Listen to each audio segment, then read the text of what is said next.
بڑی شان ہے اس ذات کی جس کے ہاتھ میں ساری بادشاہی ہے اور وہ ہر چیز پر پوری طرح قادر ہے، جس نے موت اور زندگی اس لیے پیدا کی تاکہ وہ تمہیں آزمائے کہ تم میں سے کون عمل میں زیادہ بہتر ہے، اور وہی ہے جو مکمل اقتدار کا مالک، بہت بخشنے والا ہے، جس نے 7 آسمان اوپر تلے پیدا کیے۔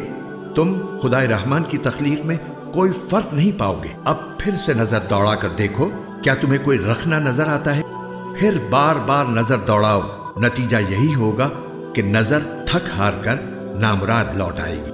اور ہم نے قریب والے آسمان کو روشن چراغوں سے سجا رکھا ہے اور ان کو شیطانوں پر پتھر برسانے کا ذریعہ بھی بنایا ہے، اور ان کے لیے دہکتی آگ کا عذاب تیار کر رکھا ہے، اور جن لوگوں نے اپنے پروردگار سے کفر کا معاملہ کیا ہے ان کے لیے جہنم کا عذاب ہے، اور وہ بہت برا ٹھکانہ ہے۔ جب وہ اس میں ڈالے جائیں گے تو اس کے دھاڑنے کی آواز سنیں گے اور وہ جوش مارتی ہوگی۔